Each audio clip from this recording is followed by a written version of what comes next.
Do you hear this? Check 1, 2, 3, 4, 5, 6, 7, 8. Did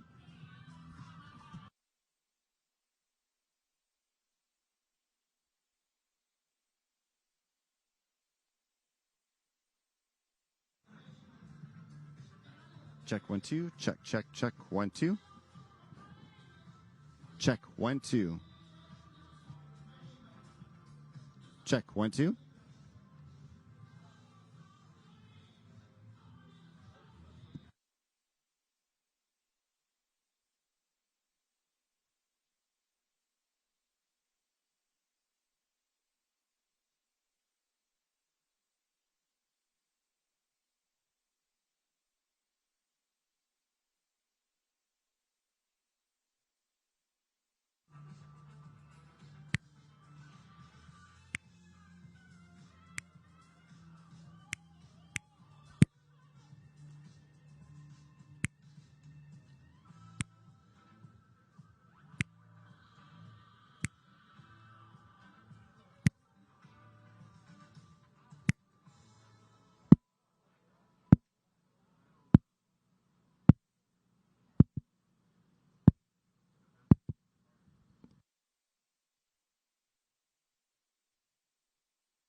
Good afternoon, or good morning. It's still good morning, I believe. I want to say thank you for coming out on this fabulous Charlotte fall day to have a very important conversation with a very important person that we will hope to see in January on a stage being inaugurated as the next President of the United States. I think that's why we're here. But before I talk about the seriousness of this conversation, what I'd like to do is make sure that everyone recognizes where we are. We are in Camp North End, but more importantly, we're in a place where creativity flourishes. The artists that have worked on the art that you're going to see today, we have to recognize them. They're people that give so much, and they don't get paid enough. And that's the kind of thing that we're beginning to see. In a pandemic, we ought to be rewarding people that are doing the work that makes us better people, and that's what artists do. So I want to recognize Dammit Wesley. Is Dammit around? Okay. Gianna McCants. Where's Gianna? Gianna? Carla Aaron Lopez. Garrison Giss. Marcus Kaiser. Michaela Benter. Frank Zombie, and John Harrison. They have done the mural that says, Camp North End, Charlotte, North Carolina, Build Back Better. And we all know whose plan that is. So thank you very much for being here this morning. And I am going to say that I would like to introduce someone that you're all familiar with, someone that you probably don't know that is a big professional bowling fan, that likes minor league baseball, but I'll let you figure out what you really know him for. So thank you. Let's welcome our next guest.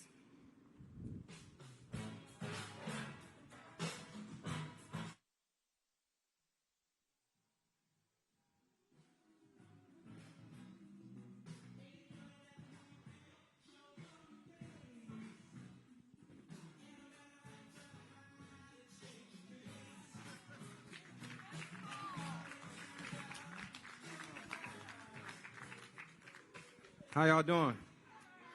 How y'all doing? Mayor Lyles, thank you so much. Vice President Biden, welcome to Charlotte, North Carolina. Feels so good to be home. You guys know I was in a bubble for a while recently. Man, this is important. This is extremely important, and that's why I'm glad to be a part of this conversation. Being born and raised in North Carolina, this is home for me. Always will be home for me. And so to be a part of this conversation and to just have real conversations. We had a conversation in the back, and I just thought about how grateful and privileged I am to be a part of these tough, difficult conversations, especially during this time. Being a parent, having an 11-year-old son, an 8-year-old daughter, these times are very crucial and very important. And I can't explain enough how much it means to talk about the things that have to be discussed. And you guys being here, everything is about respect. Everything is about respect. So teaching my kids about respecting the office, having these conversations, and that's why this election is important. A lot of times people say my vote doesn't count. I come from humble beginnings where a lot of people where you live and stuff say it doesn't matter. You know, as black people, it doesn't matter. You know, if I vote, what's going to really change? You know, we still got the same restaurants on the corners. We don't have the benefits of having places to eat. You know, our homes, that's not going to change, right? So the only way that we can really enforce our power is by voting. So this conversation is unbelievably important. So glad you guys are here so that we can ask some real questions. So without further ado, I would like to introduce the next President of the United States, Joe Biden.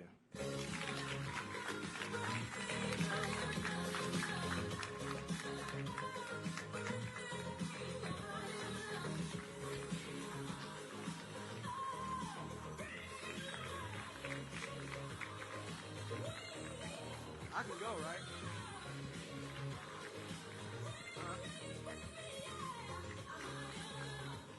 That's my seat, man. Hello. My name is Joe Biden. I'm trying to get a job with Chris. He is Mr. President. He's President of the Union. Mr. President, I was kidding him. You know, the only thing harder than being president of a union is being the mayor of a beautiful city. Folks, thanks for taking the time to be here today. I really appreciate it. And we even have an astronaut in our house.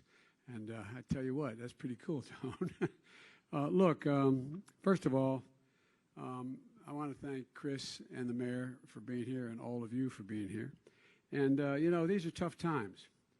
Over 200,000 Americans have passed away, or 200,000. And the number's still rising.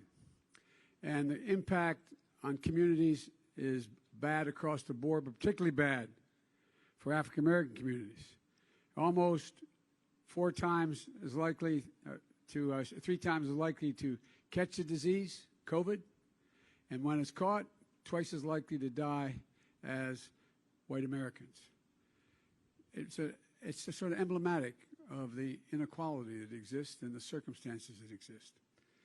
And one of the things that really matters to me is it didn't have to be this bad. You have 30 million people in unemployment.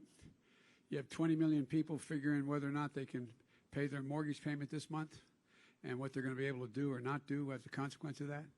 And you've got millions of people who are worried that they're going to be thrown out in the street because they can't pay their rent, although they've been given a reprieve for 3 months, but they have to pay double the next 3 months when it comes around.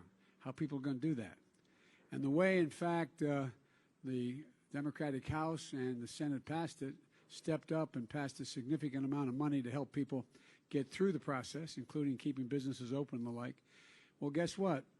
They insisted there be a thing called an inspector general, somebody watching where every dollar went. And the first thing the President of the United States did is fire that inspector general. There is no inspector. He's fired. And so you got only 40% of the money intended for small businesses going to small businesses. Only 40% of it. 60% has gone to the Mar-a-Lago crowd. In addition to that, we find ourselves in a circumstance where the idea that we're going to continue to provide for unemployment insurance for people is very much in doubt, although the House just passed a package today. My generic point is that the University of Columbia pointed out that if, in fact, the President had acted, even though we know now, he knew exactly how bad the pandemic was back in February.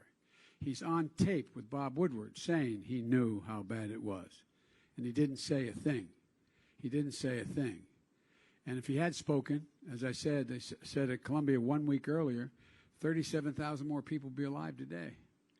And we're going to have another influx of cases between now and January. It's expected that we're going to have somewhere between, depending on which estimate you take, between 138 and 178,000 more deaths. And if people just do what we're doing here, and when you're at a social distance as I am, you can take a mask off, but wear a mask. They estimate that would save about close to 89, 90,000 people. And so it's about being responsible. And we're not being very responsible. But what I want to talk to you about today is that, you know, we have to break a cycle. The cycle that exists is that the African American community, by and large, finds itself at the bottom of the economic heap when businesses and others, when things are good. When things get bad, they're the first ones in the hole. And when things get better, they're the last ones out. In addition to that, we have a criminal justice system that needs significant repair. And we're just only beginning slightly to make some progress now. And thirdly, if you're a business person, let me put it this way. Every person out there wants an opportunity to make it for their family. Just my dad used to have an expression, everybody's entitled to be treated with dignity. And then he'd say, Joey, a job is about a lot more than a paycheck. It's about your dignity. It's about respect. It's about your place in the community. It's about being able to hold your head up. It's about being able to look your kid in the eye and say, honey, everything's going to be okay. For too many people, particularly in the African American community, they can't say that. That's not able to be done. So one of the things that I want to talk with you about today is how do we build wealth? Because ultimately, the African American community only is going to have its place equal to everyone else when they're in a position to be able to build wealth. And that goes for everything from access to being able to purchase a home, access to jobs, access to just being able to have an even shot. And that's what I hope we're going to talk a little about today. And it goes to education, as well as access to education, access beyond, everything from a lot of poor whites and poor African Americans and Hispanic live in Title I districts, meaning that they live in school districts that have very low tax base. And right now we spend $15 billion a year to compensate for that low tax base. I increased that to $45 billion. What it does, it keeps teachers in schools because we're short teachers significantly. 125,000 teachers short right now. We'll be over 500,000 by 2023. In addition to that, we find ourselves in a circumstance where we used to have in our schools in the old days, one, right now we don't have any, we virtually have no school psychologists in our schools. And so teachers come into school and they're expected to solve every problem. Well, there's one school psychologist for every 1,507 kids in school. It should be closer to 1 to 500. We can do that by increasing the money I just talked about from 15 to 45. And send every single child that's 3 years old, 4 years old, and 5 years old, not to daycare, but to school. All the studies of the great universities in this state and every other have pointed out in the last 8 years, that will increase by 58% their chance of going all the way through school, no matter what the zip code they come from, no matter where they are, and be able to do it without getting themselves in trouble. And then we're going to talk about, I think a big issue here is access to apprenticeships and access to community colleges and college, and the student debt requirements that are there. I hope we can talk about that. But I want to talk about basically one big important thing. How do we change the dynamic? This is a gigantic opportunity. As bad as things have gotten, the blinders have sort of been taken off the American people now. They look out there and we have a pandemic, unemployment, we have race relations that are just been drawn into focus and everything from police brutality to lack of access. But the American people have all of a sudden, average people have gone, my Lord, holy mackerel, I didn't know it was this bad. A lot of them didn't know. A lot did. But a lot didn't know it was this bad. And, talking to, well, I won't go into it. I'm talking too much now, my opening statement. But here's the point. The point is, I believe we have a gigantic opportunity to fundamentally change the systemic racism and the systemic problems that exist in our system. And I think we have to do it, but only one way to do it. We've got to show up and vote. But I believe the American people are not going to be turned off.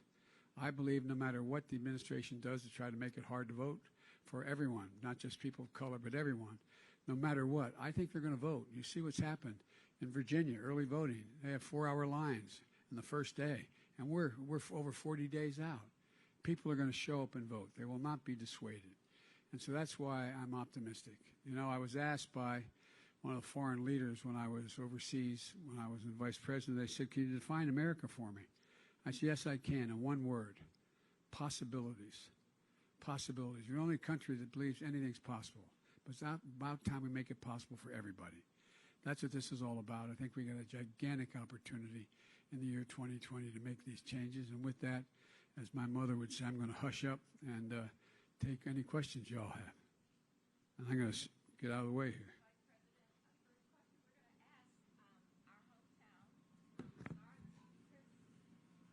Far from a star, but appreciate it. My first question, you sort of spoke about education, and for me, I'm the only person in my family that didn't go to an HBCU. And you, right down the street from Johnson C. Smith, North Carolina is known for having a lot of HBCUs. So my question would be, there's a lot that's not properly funding, sort of going under. So what would you sort of like to see, or what could you do for the historically black colleges and universities? Well, I was kidding Chris inside. I was saying, as long as I can say what the best HBCU is in America, Delaware State University, but that's another issue. That's a joke, but it's not a joke. They're great. That's how I got my start, by the way.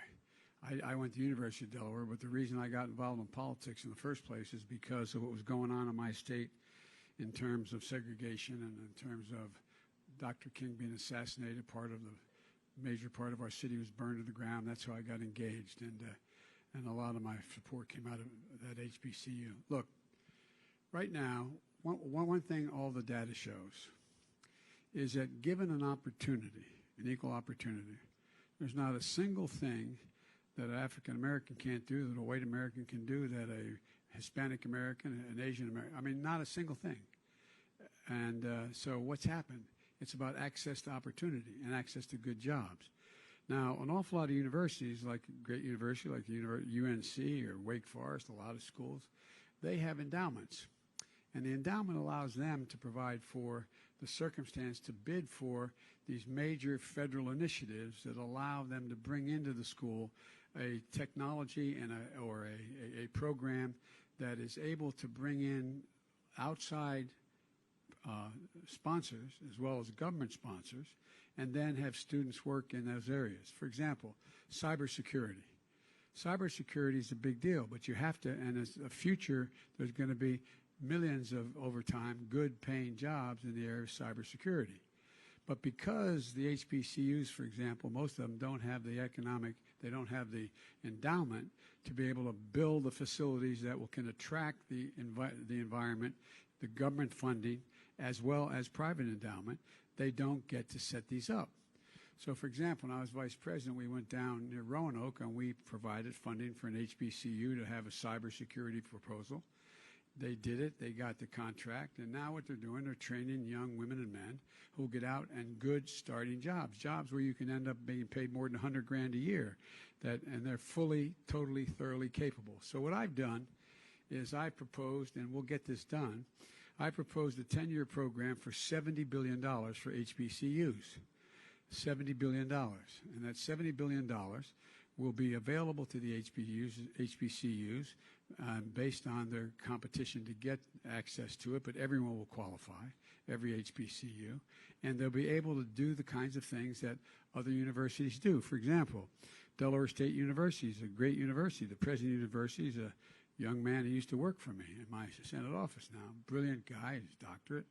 The end result of it is, though, when the University of Delaware makes an application for dealing with solar energy, because it has a significant base, it gets the significant injection of technological capability. Or, for example, light metals. They took over an old facility. This used to be a Ford facility long time ago.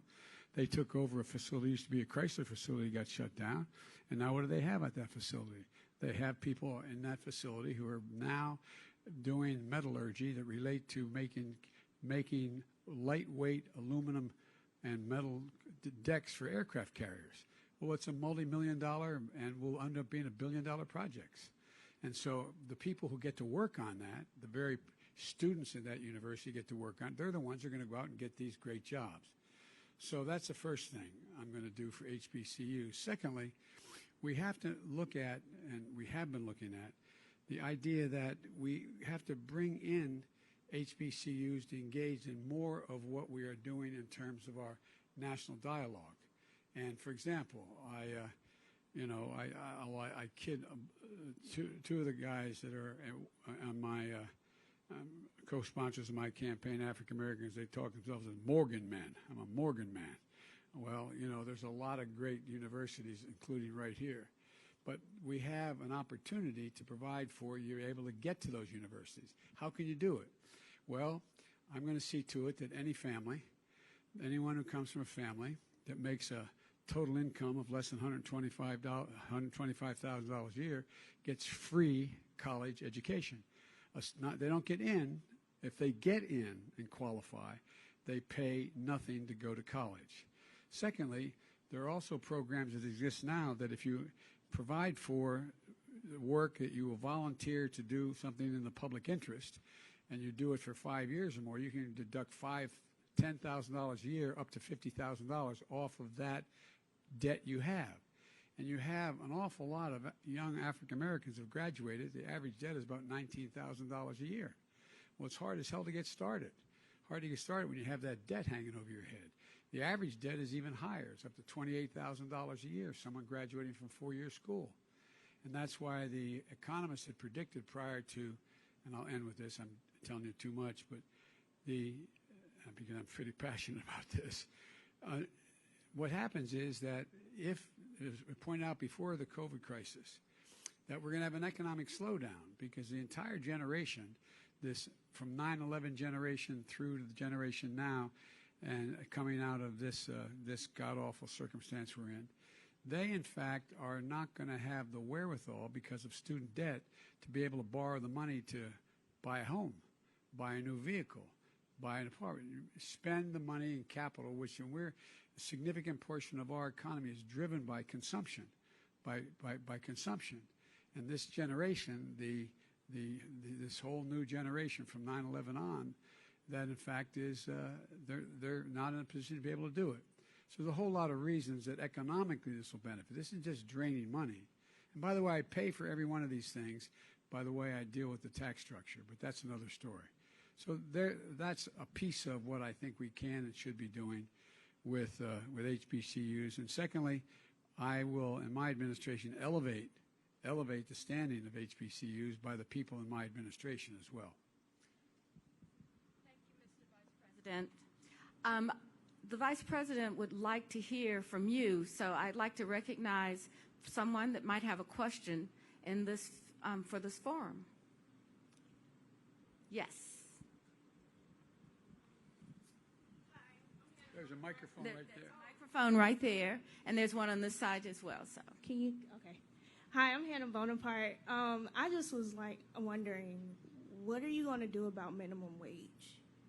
We're going to raise it to $15 an hour nationally. I've been deeply involved in raising it as I've gone around the country working with cities and counties that in fact have raised it, including New York City and out on the West Coast as well. Here's the deal. If you make less than $15 an hour, working 40 hours a week, you're making a wage under the poverty level. No one in America should be working for a 40-hour-a-week job and still be living in poverty. It should not exist, number one. Number two, it also demonstrates that if we pay people $15 an hour as minimum wage, you grow the economy. The idea that this somehow puts people out of business, there's no evidence of that. What happens is you have people, if you're making $15 an hour instead of $7 an hour, you're able to buy more things. You're able to pay more bills. You're able to do more that ends up increasing the GDP, the growth of the whole economy. So it's not only a good thing for the person who is going to be making a decent wage from the beginning, but going to be good for the economy as a whole. Next question. Yes, please. Hi, I'm Andrea Brown. I'm a second grade teacher. Nice to meet you. My mother would say, God love you, dear. It's been difficult, but thank you. So thank you, Chris, for bringing up education in the HBCUs. But as far as K through 12 education, how do you plan to push access to educational equity? Well, it's a simple proposition for me. I mean, I exaggerated as a second grade teacher why you're so important. If I had only $1 to spend in education, and I could spend it post-graduation or pre-kindergarten, I'd spend it pre-kindergarten. Not a joke. Because you know as well as I do, based on your educational background, that 60% of a child's brain is already developed by the time they're in the 3, 4, 5 years old. Right. And so what happens is people start off based on their zip code and their family background. They may start off way behind the curve. You know you have a lot of students who, when they come into school, if they come from a very poor background in a community raised by a single mom or a single dad through no fault of their own, they will have probably heard 1 million fewer words spoken by the time they get to first grade. Right. That by itself is an impediment. Nobody's forced that on anybody, but we got to change it. Right. And so the way to change it is threefold. Number one, as I said, provide for early education starting at 3 years of age. And it's not, this, you think, oh my Lord, why do we have a 3-year-old go to school? They learn as rapidly as a 6-year-old, a 12-year-old, a 14-year-old, and they just suck it all up. They just suck it all up, number one. Number two, to make sure that we pay teachers enough money to stay in the business of teaching. My wife's a full-time teacher. My wife has never stopped. As first lady, as second lady, I should say, she taught 15 credits every semester at a community college. Before that, she taught juniors and seniors in high school for 25 years. I think it was 25. But my point is a long time. Yeah. Although I'm not allowed to tell the exact number because my wife is 30 years younger than I am. Started off not quite that much, but now there's no woman in the entire Biden family as old as any man. But that's another issue. But all kidding aside, the fact is that it is the lifeblood of, look, people, they say, well, these children, they're all our children. They are the kite strings that lift our national ambitions aloft. And it's bizarre, crazy for us. In every single empirical study done, the more money you spend, the better you educate a child throughout the process, the better the community as a whole is. Everybody, across the board. And so that's why we also have to make sure that we provide for more direct funding for specific programs in schools. Federal, as you know, better than most will know, the bulk of all the funding for schools is local funding. Right. Local funding. Right. It's not national funding. It's not federal funding. But federal funding can focus on particular needs within schools. And one of those needs is to deal with access to equal education in the early grades and not be determined by your zip code. And that requires us to spend more money on schools that, in fact, and teachers. Look, I'm not going to ask you what you make, but teachers. One of the other things that all the studies have shown is that when you're in a student body where there's students of color, it makes a gigantic difference if they're teachers of color, particularly male teachers of color. Definitely. A gigantic difference. It's just a factual predicate. And so we have to encourage schools of education to attract more people of color to get in and teach. But the only way to do that is raise the salaries. Right. Raise the salaries. Right. I mean, the idea that a teacher's out there after several years making $40,000 a year, they probably have student debt larger than that. Mm-hmm. So, no, for real. And that's why the last piece of the student debt, anybody who has a student debt who teaches, that counts as working for the national interest, and you get to deduct $10,000 of that student debt per year for 5 years and up to $50,000 if you're teaching. That's amazing. And we can afford this, by the way. This is not like, this is not something that we have. Just to give you a little idea, I carry this card with me because everybody says, well, Biden's going to raise all taxes and everybody's going to be in trouble and what we're going to do here. Let me see if I can find it, if I have it here. Anyway, I have a list of how I will fund every single thing that I'm talking about. For example, if we just made corporations not pay 21% and 91 of the Fortune 500 companies pay no tax, zero, okay, none. If we just made them pay 28, it used to be 38, make 28%, raise it to 28%, and everybody had to pay it, that would raise a total of $1,370 billion. I'm not trying to punish anybody. It's time everybody start paying their fair share. Right. Mm-hmm. The president has a new proposal. Some of you may like it. I don't know anybody in my neighborhood knows it very well. And that is that another $30 billion tax cut for billionaires. You think I'm making it like, billionaires sound like, Bernie Sanders, billionaires are bad. That's not the problem. Problem is reducing the capital gains tax. If you make your money off investments as opposed to sweat of your brow or waking up and getting a paycheck, right? He thinks you should only have to pay 15% of your income. So you'll pay more as a school teacher than somebody making $20 million if they have it's all coming from investments. That's not right. Again, don't want to punish anybody. Just about time everybody pays their fair share. And the way I do that is I raise the tax back for millionaires and billionaires to 39.4%. Not they're talking about 90%. That's not true. It was 39.4% when Bush was president. You just raise that tax rate back up to 39.4%. That raises 6%. That raises $90 billion. Let's give you an example. So there's much more I could talk, but my point is, it will not. And by the way, I went to undergraduate and graduate school, but I was very flattered that I think it's 14 Nobel laureates in economics just endorsed me and said my plans make sense.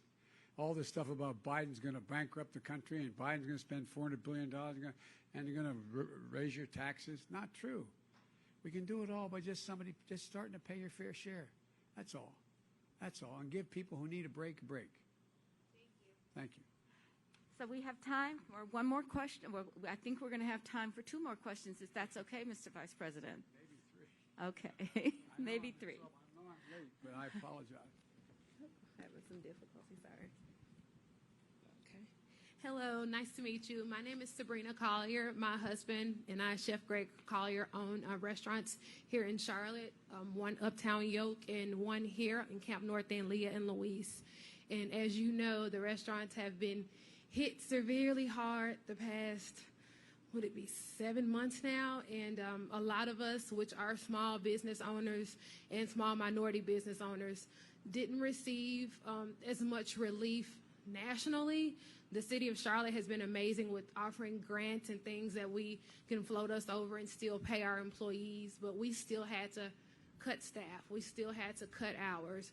What would be the relief for us small business owners, specifically restaurants? Is there a plan to give us some type of relief? I don't know, a tax cut, anything? Yes, there's a big plan to do it. There's multiple plans. First of all, the CARES Act, which passed out of the House and Senate, which was a total of $2 trillion overall, twice, was supposed to provide what they call the Main Street Lending Program. For 4 months, it didn't lend a penny. None of the money went out, number one, because you got 20 Republicans in the Senate who said they don't want to spend anything on anything, for real. And the president who has, as I said, fired the inspector general, so you don't know where the money's going for certain. Secondly, on the early program for small businesses, and the small business is defined of fewer than 50 employees. Now, most small businesses that are neighborhood small businesses are 10 or fewer employees. And so what I proposed is we focus on making sure that the money goes directly to those businesses that in fact provide for, be able to keep their employees on the payroll for the 10 or fewer employees. That's a priority, and then 50 and under. But here's what's happened. What's happened is that not only has that not occurred, a lot of the money has gone to very big businesses that didn't need they may need it, but they didn't need it to stay alive. And even when they got it, what did they do?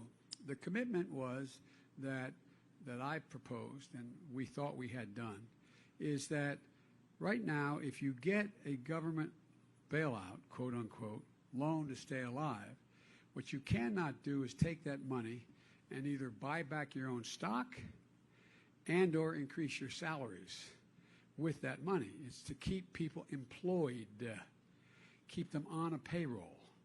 Secondly, there's another program, and that's what a lot of the businesses have done. They buy back their own stock, increasing the net worth of the people who own the stock, and in fact pay their salaries based on stock then.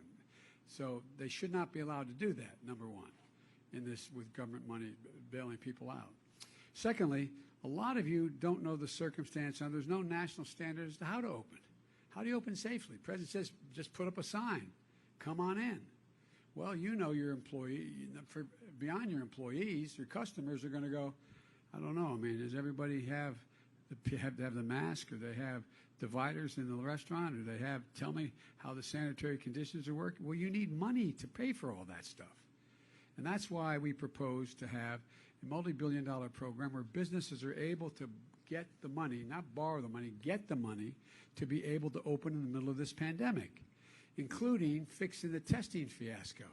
You should be in a situation where your employees can, in 24 hours, get a test to determine whether or not they're positive or negative. You need to do that for your own protection, and the public likes to know that is protection for their employee, that their protection against anything that happens when you're in a restaurant. So the bottom line is the money is already there. The president is just not releasing it. The department is not releasing the money. And it's all done in order to be able to keep the economy moving. Right now we have over 30 million people on unemployment. Over 30 million on unemployment. How in God's name are we going to generate economic growth unless we can figure out how to keep these people back and help you get back in business? It's the same way with schools. How many schools are not opening because there are no national standards set? No national standards set. For example, there's an outfit. Am I telling you too much? You want me to stop? Okay. I really get it. This drives me crazy. Right now, we're in a situation where if you take a look, there is no national standard for how to open schools, how to open them safely. Because the president says, I have no responsibility. It's not my responsibility. I mean, literally, that's his phrase. It's not my responsibility. I'm not to blame for any of this. Let the governors or the mayors take care of it. And everybody, and then without the financial help that's needed to be able to take care of it. And so what we need to do, I've laid out in detail back in July, what we'd have to do to open safely.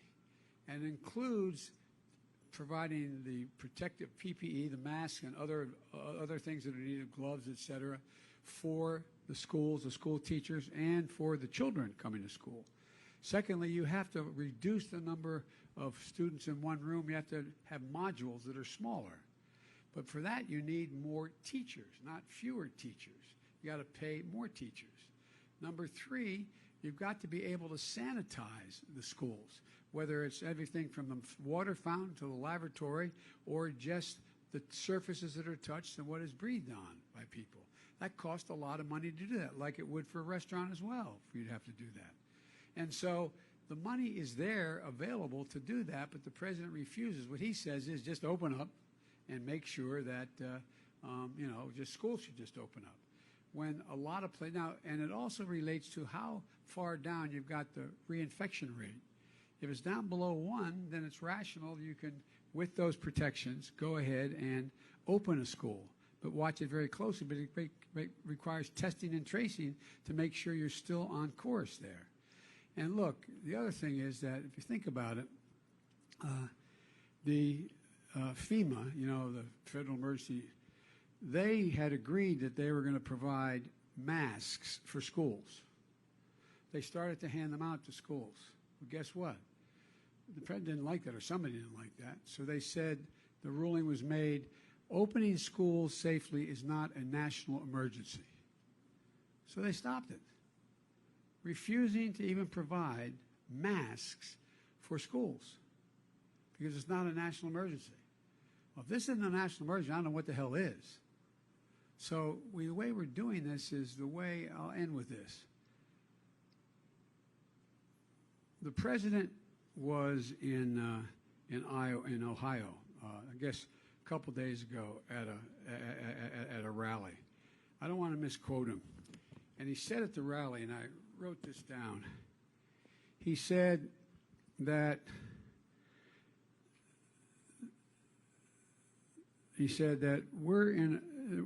we're virtually turned the corner. Nobody is really dying. He said, yeah, elderly people are dying, and they're dying because they have heart conditions, others, but quote, quote, they're virtually nobodies. They're the only ones dying. So you go home and your mom's gone, your dad's gone. He's a virtual nobody? The idea, the way we're talking about people, and this is all within our power to do something. The virus wasn't his fault, but the way he's handled it has been close to criminal. And so many people breaking their necks. And by the way, my deceased wife, when I first got married, I married a beautiful woman from Syracuse, New York, Skaneateles, New York, and I got elected when I was 29 years old. I come from a very modest family. I was not bragging about it, but I was listed as the poorest man in Congress for 36 years because I didn't think you were supposed to earn any money while you're there other than your salary. And then when I got elected vice president, one of the press outlets said it's probable no man has ever been assumed the office of vice president with fewer assets than Joe Biden. I hope they weren't talking intellectual assets. And so, but when I got elected when I was 29, I was in Washington before I was sworn in, and I got a phone call from my fire department saying my wife and daughter had just been killed, and my 2 boys were not likely to make it. A tractor trailer broadsided them while they were Christmas shopping. And at the time, my wife's father, my father-in-law, he came home from World War II, and he had owned a restaurant. He was a cook in World War II in the Navy, and he ended up opening up a restaurant in a place called Auburn, New York, a town about 20,000 people just south of Syracuse. And it became the meeting place for everybody. It's a place that doctors would start off the morning, getting their coffee, and the lawyers would have their lunch, and kids after graduations would come to this called the Hunter Diner On, and then they opened up other restaurants. And in order to try to convince me to stay, and I don't blame him, I do the same with my daughter, try to convince me after we graduated to take a job in upstate New York rather than go back to Delaware, he offered me his prize diner that was, and he was making at that time, I would have made 5 times what I made as a lawyer. The starting lawyer's salary was $6,000, and it was $30,000 a year. But the problem was for 5 years, I watched how hard they worked. I don't know how you do it. You gotta love it. Even in good times, you think you're crazy. It's 24 hours a day. But you deserve a break, and your employees deserve a break. And the fact you're fighting so hard to keep them on a job is a testament to the kind of people you are. But I promise you, I guarantee you, if I'm elected, you'll get both the PPE, you'll get also the money to be able to open, and the additional money, not only to maintain your employees, but to maintain an open place that you, in fact, can. I've met with a lot of restaurateurs up and around the country, so they can open up and do everything from having plastic shields in front of the cashiers to a lot of things you can do to make it safe. Make it safe, and you'll get the help. Thank you so much. Thank you. I can really do yes or no if you ask me the easy questions. All right, so we have one more easy question. It's going to Whatever be you want an to easy ask me. question. This is one of my colleagues. He serves on the Charlotte City Council, Malcolm Graham, with me. I used to be a city councilman. I ran for the Senate because it was too hard. They know where you live. Exactly. First, I want to thank you. You honored me and my family by sending a video tribute for my sister, Cynthia Graham Hurd. Oh, my Lord, I apologize. No. I didn't know. No. Who was, as you know, killed at the Yes. Emmanuel AME church shooting in Charleston. And so my question is, how do you reimagine the Justice Department and specifically the Civil Rights Division after 4 years of Trump? Well, first of all, and I guess I'll just say it, this has been the most corrupt administration in modern American history. The Justice Department has turned into the president's private law firm. He actually has him representing him on women who accused him of rape, and I mean, where does that come from? And the Justice Department under my administration will be totally independent of me. I will not direct them who to prosecute, how to prosecute, what to prosecute, and I will not be I will not enter their decisions based upon the judgments they make about what cases they bring and they don't bring. With regard to the Civil Rights Division, I would significantly increase 2 things. One, a civil rights presence in the Justice Department and elevated so it has access to and transparency into all police departments' activities across the country, just so they are aware, there's transparent what's going on. I would also make sure that I elevate the Justice Department, the Civil Rights Division, to have a direct office inside the White House. When, for example, I'm the guy that wrote the Violence Against Women Act. When the president asked me what I wanted as vice president, I said I want to have jurisdiction over that act inside the White House because it elevates the standing of whatever that office that comes inside the White House. So I would make sure there's a combination of the Civil Rights Division having more direct authority inside the Justice Department and being able to investigate than, in fact, it has now. But most of all, I would have an Attorney General who understood his oath of office, not a joke. An Attorney General has an oath of office that, in fact, could do and move on what the professionals in the department thought had to be pursued without my interfering to say, no, they're my friends, or they're my, I know them, or I don't, or go after this person, like, go after Hillary, or, what I mean, this kind of stuff.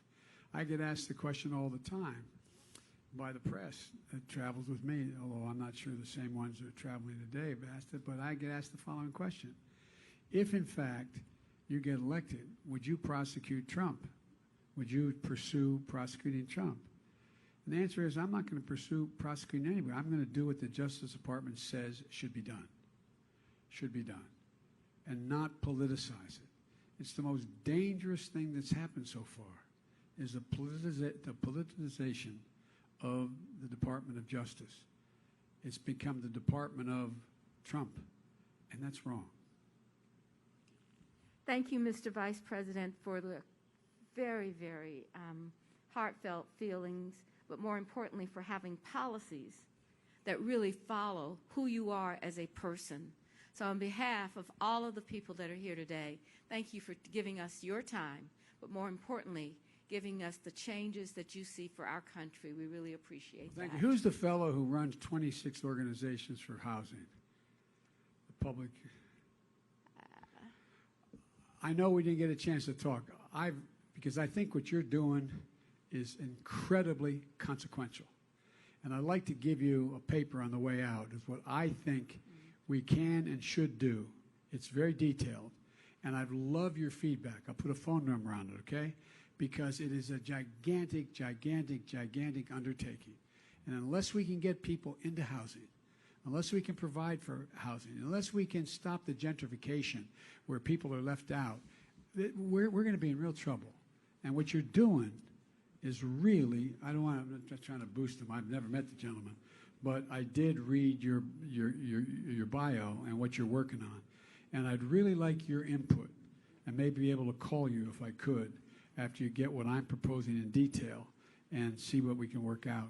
And I'm part of the reason I do this and what I miss about being able to do larger engagements is this is where I learn. I'm a tactile guy. I mean, I'd rather be shaking your hand and looking in the eye and you telling me what needs to be done. But I'd like your, and don't be reluctant at all to criticize my plan if you think it doesn't make sense. I think it's pretty good. I've worked on it really, really hard. It goes from Section 8 housing all the way to first-time home buyers to the whole notion of these. Anyway, I'd like you, I'm going to give it to you before I leave, okay? Yeah. You're very polite to sit here all Thank this you. time. Thank you. Thank you, everybody. Really appreciate it. Thank you very much. Well, Mr. Vice President, I understand we're going to have a group photo, so everybody has their mask on. And I'm going to follow the instructions of the photographer on top of the ladder. So does everyone turn? And Mr. Vice President, Chris? Don't jump.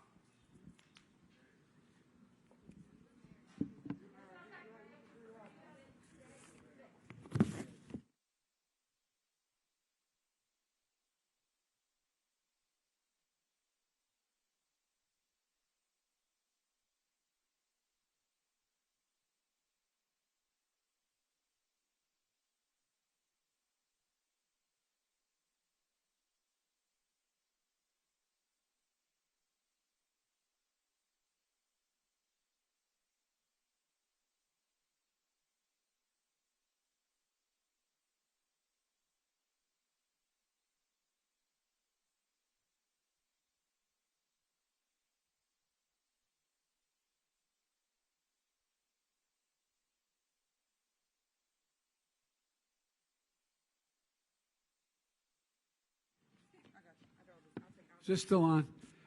I want to thank you again. Every time I'd walk out of my Grandpa Finnegan's house up in Scranton when I'd leave, he'd yell, "Joey, keep the faith." And my grandmother would yell, "No, Joey, spread the faith. Go spread it. We can do this. We can really do this." Thank you.